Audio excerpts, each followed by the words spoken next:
Boss, paturo mag-junk shop kaso wala akong sasakyan. Comment ni Mark Anchita.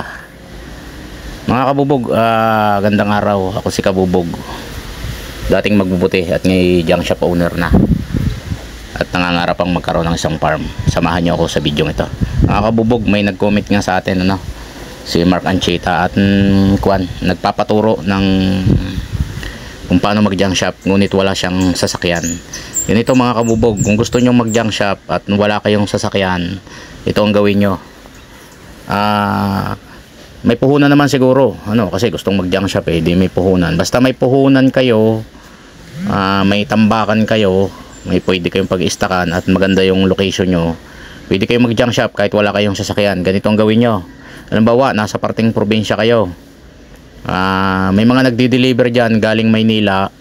Abangan nyo lang yan kung anong pangarga nila pabalik. Mas makakatipid kayo sa kanila kasi mura lang ang upa sa mga ganyang gawa ng yan parang pinakabaklod lang nila. Minsan pang merienda lang nila, pang diesel, parang pasabay lang. O kaya naman kung hindi makakaisang load, minsan kasi tin-wheeler forward yan, hanap kayo ng pwedeng isabay.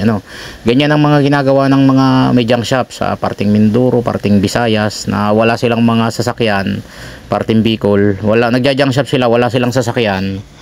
Ang ginagawa nila, nag-aabang na lang sila ng mga pabalik na ng mga biyahero para mas makatipid sila sa upa. Tapos hanap lang sila dito sa parting Laguna o Maynila, Batangas ng bagsakan. So malaking tipid kaysa yung mag-aarkila ka talaga nung parintahan ay talo ka doon.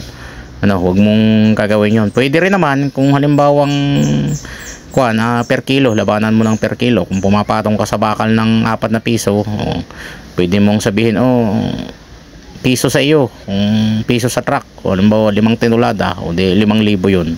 So yung iba ganun ang ginagawa, yung ibang wala talagang sasakyan.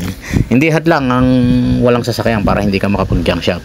So sana malinaw sa atin At may nagpapa-shoutout din si Reggie Ginilo ng Santo Tomas, Batangas, at saka Ramsky vlog ng Iligan City.